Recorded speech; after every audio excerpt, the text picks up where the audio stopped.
Bismillah, Assalamualaikum warahmatullahi wabarakatuh. Terima kasih Waalaikumsalam warahmatullahi wabarakatuh. terima kasih telah hadir dalam sesi pembelajaran kita hari ini. Kita akan menjalani sebuah, perjalanan yang menarik nih dan penuh makna dalam memahami konsep pembelajaran Al-Qur'an. Saya yakin dengan semangat belajar dan kerjasama kita, kita akan memperoleh wawasan yang berharga. Hari ini kita akan membahas berbagai aspek penting dalam pembelajaran Al-Qur'an, mulai dari huruf, kata, hingga makna Al-Qur'an. Kita juga akan mengeksplorasi bagaimana pengembangan materi ajar dan desain media pembelajaran dapat membantu meningkatkan pemahaman kita. Mari kita buka pikiran hati kita untuk menerima pengetahuan baru. Oke, tanpa berlama-lama, mari kita mulai eh, perjalanan kita dalam dunia pembelajaran Al-Quran yang begitu indah ini. Semoga presentasi kita hari ini memberikan inspirasi dan pemahaman yang bermanfaat untuk kita semua. Oke, yang Amin. pertama, amin. Narator, eh, presentasi yang pertama tentang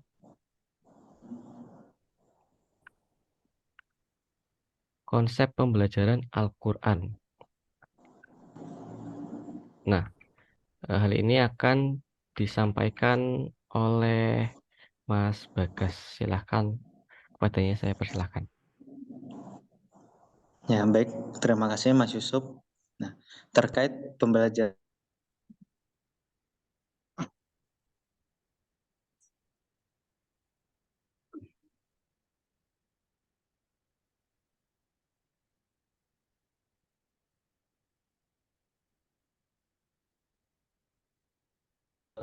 sekarang, pembelajaran itu sebenarnya kayaknya dari kata ajar. Nah, bayangin aja, kayak lagi ngasih panduan atau petunjuk ke teman-teman biar mereka ngerti dan bisa melakukan. Nah, kemudian yang kedua itu Al-Quran. Itu kan kitab suci di Islam yang banyak banget dipegang penting sama umat muslim. Nah, pembelajaran Al-Quran itu sebenarnya kayak proses di mana kita belajar dan nyoba ngertiin lebih dalam soal ajaran-ajaran yang ada di Al-Quran. Jadi nggak cuma sekedar baca atau tahu aja, tapi juga kita coba buat paham dan terapin ajaran-ajarannya dalam kehidupan sehari-hari. Kita tuh pengen banget bukan cuma tahu tapi juga meresapi dan ngelakuin ajaran Al-Quran. Jadi pembelajaran Al-Quran itu lebih kayak ngebimbing dan ngebantuin kita buat ngelakuin yang benar sesuai dengan ajaran Islam. Itu lebih enak dipahamin. Oke, jadi itu ya definisi terkait pembelajaran Al-Quran.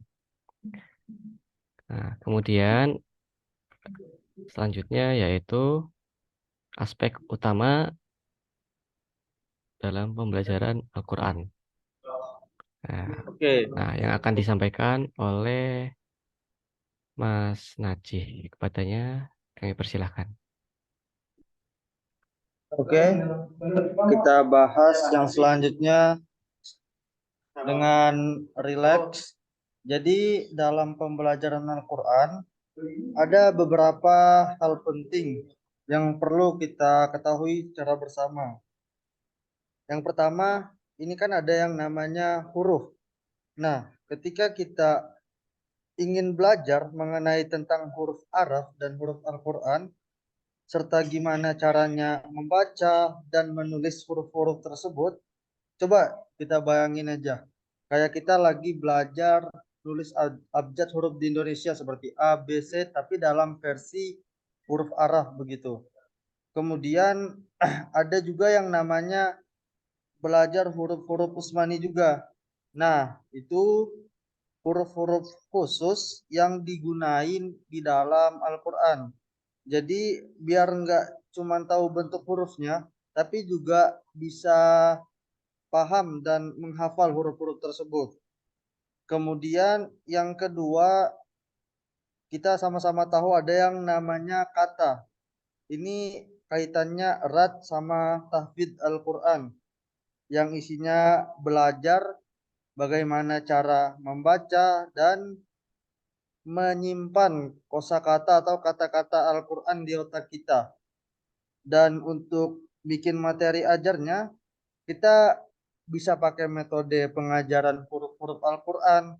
Misalnya huruf hijaiyah yang penting banget dalam proses pembelajaran ini.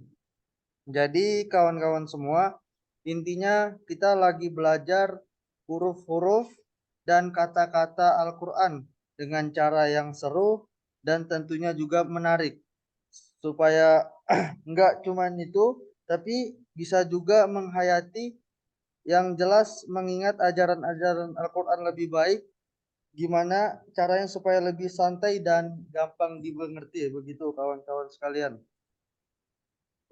Oke, baik. Terima kasih Mas Naci atas presentasinya.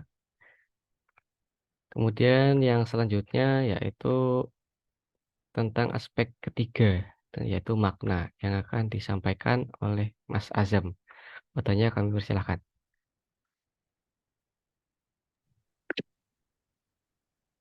Baik, selanjutnya kita bahas yang namanya makna. Jadi ketika kita belajar Al-Quran, gak hanya tentang huruf dan kata saja, tapi juga tentang maknanya. Pertama-tama kita punya yang namanya tafsir Al-Quran. Nah, ini adalah proses menguraikan atau menjelaskan mana-mana dalam Al-Quran. Terus ada juga fahmil Quran, yang lebih ke arah pemahaman Al-Quran. Selain itu ada yang namanya terjemahan, yang artinya menerjemahkan isi Al-Quran ke dalam bahasa yang kita pahami. Nah, ketika kita fokus belajar tentang makna-makna Al-Quran, kita bisa nih memperdalam pemahaman kita dengan mengkaji berbagai konteks, seperti ayat-ayat yang berbicara tentang alam, ayat-ayat yang bahas kosmos, atau ayat-ayat yang bersinggungan dengan keluarga, dan masih banyak topik menarik lainnya. Jadi intinya kita nggak cuma baca saja, tapi juga cari tahu lebih dalam tentang makna dan pemahaman dari setiap ayat Al-Quran, biar kita bisa meresapi dan mengerti ajaran-ajaran yang terkandung di dalamnya. Oke, terima kasih Mas Azam atas presentasinya. Kemudian yang selanjutnya yaitu pengembangan materi ajar dan desain media pembelajaran. Nah, pengembangan materi ajar ini akan disampaikan oleh Mas Arifin. Kepadanya kami persilahkan.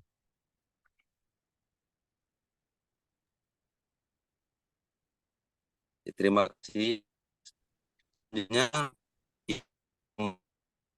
yang disebut dengan pengembangan materi ajar. Nah, jadi kalau kita mau bikin bahan ajar tentang Al-Quran, maka ada beberapa hal yang bisa kita jadikan fokusnya, begitu teman-teman.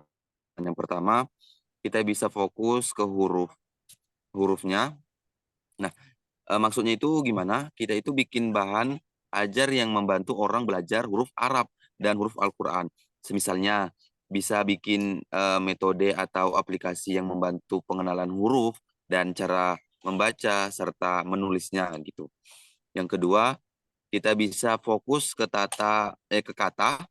Nah, di sini kita itu bisa buat bahan ajar yang membantu dalam tahfiz Al-Quran. Artinya kita bantu orang-orang belajar bagaimana cara menghafalkan dan menyimpan kata-kata Al-Quran dalam memori. Contohnya, kita bisa mengembangkan metode pembelajaran huruf-huruf Al-Quran seperti huruf hijaiyah. Nah, yang terakhir, kita bisa fokus ke maknanya. Jadi kita buat bahan ajar yang membantu orang mengerti makna dari Al-Quran. Kita bisa mengembangkan metode tafsir Al-Quran, fahmil Al-Quran, atau terjemahan.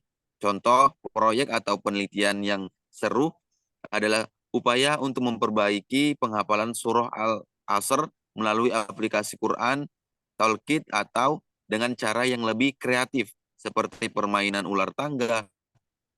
Nah, ide ini bisa membantu meningkatkan pemahaman tentang hukum nun mati dan tanwin. Nah, Jadi seru kan teman-teman gitu. Jadi inovasi dalam pengembangan materi ajar Al-Quran itu bisa bervariasi dan kreatif seperti yang sudah saya sampaikan tadi. Begitu teman-teman. Baik, terima kasih Mas Arifin atas presentasinya. Kemudian yang selanjutnya yaitu tentang desain media pembelajaran yang akan disampaikan oleh Mas Zidan. Kepadanya kami persilahkan. Baik, terima kasih kepada Mas Yusuf atas waktunya. Sekarang kita akan membahas kaitannya dengan desain media pembelajaran. Sebenarnya apa sih itu desain media pembelajaran? Secara mudahnya dapat kita artikan itu bagaimana kita membuat sebuah cara belajar yang itu menarik, yang itu seru, yang inovatif, dan kreatif, dan tentunya bisa diterima oleh para siswa ataupun orang-orang yang kita ajar. Misalnya, dapat saya katakan ketika kita berbicara tentang pelafalan huruf, maka kita buatkan sebuah aplikasi atau alat bantu di mana para siswa itu bisa melafalkan huruf-huruf Al-Quran itu dengan baik. Ketika dia salah dalam melafalkannya, maka kita langsung tahu atau langsung ada sistem yang mengatakan bahwasanya ini kurang tepat ataupun kurang dalam melakukan pelafalannya dan intonasinya. Nah, selain daripada itu, misalnya bisa kita juga buatkan semacam kayak ular tangga. Di sini kan semacam kita gabungkan unsur permainan dengan pembelajaran Al-Quran. Jadi saat main ular tangga, kita juga belajar tentang huruf, belajar tentang kata, ataupun belajar tentang makna Al-Quran itu sendiri. Tentunya yang harus disajikan dalam desain media pembelajaran ini sesuatu hal yang seru. Dan nantinya ketika ini berasa seru, tentu para siswa akan merasa senang ketika pembelajaran, bukan malah bosan dan malas untuk belajar. Selain daripada itu, mungkin juga bisa kalau kita belajar terkait makna Al-Quran, kita sajikan cerita-cerita dalam Al-Quran itu dalam bentuk komik ataupun dalam cerita-cerita yang itu banyak menampilkan visualisasi gambar. Karena kami rasa anak-anak saat ini itu lebih suka bagaimana apa yang dilihat olehnya itu lebih menarik ketimbang hanya apa yang didengarkannya. Pada intinya, desain media pembelajaran ialah upaya untuk kita membangun kembali sistem pembelajaran yang itu edukatif, yang itu kreatif, dan tentunya seru bagi semua kalangan, terutama kepada siswa-siswa. Seperti itu. Oke, baik. Nah, terima kasih Mas Zidan atas penyampaiannya. Kemudian masuk ke kesimpulan yang akan saya simpulkan sendiri. Nah, jadi pada akhirnya kita ingatlah kata-kata bijak dari Albert Einstein yang mengatakan bahwa kebijaksanaan tidak hanya diperoleh dari sekolah, tetapi juga dari pengalaman hidup dan tindakan. Nah, sebagai seorang pendidik, penting bagi kita untuk memahami dengan mendalam nih apa yang dibutuhkan oleh para siswa, situasi pembelajaran, dan betapa aktif kita terlibat dalam proses pembelajaran. Ini merupakan kunci utama ya untuk menjadi seorang pendidik yang bijaksana tentunya. Dengan demikian, pembelajaran Al-Quran tidak hanya melibatkan pemahaman yang sebatas teoritis saja, tetapi juga penerapan praktis dalam situasi yang nyata. Kita dapat meningkatkannya melalui pengembangan materi ajar yang inovatif dan desain media pembelajaran yang efektif. Semoga pembahasan ini memberikan gambaran yang lebih lengkap tentang konsep pembelajaran Al-Quran dan bagaimana kita dapat mengimplementasikannya dalam dunia pendidikan. Mari kita terus berusaha untuk menjadi pendidik yang berdaya dan bijaksana. Oke, terima kasih kepada semua peserta dan penonton yang aktif untuk menyimak presentasi mengenai pembahasan mengenai pembelajaran Al-Quran. Nah, sebagai penutup, mari kita selalu menjaga semangat belajar dan keingintahuan kita terhadap Al-Quran. Pemahaman yang kita peroleh hari ini tentu saja bukanlah akhir dari pemahaman perjalanan kita, melainkan awal dari eksplorasi yang lebih mendalam. Jangan ragu untuk terus belajar ya, dan berbagi pengetahuan dengan sesama. Ingat, kita semua adalah bagian dari komunitas pembelajar yang saling mendukung. Oke, sampai jumpa di kesempatan selanjutnya. Terima kasih dan wassalamualaikum warahmatullahi wabarakatuh. Waalaikumsalam Waalaikumsalam warahmatullahi wabarakatuh.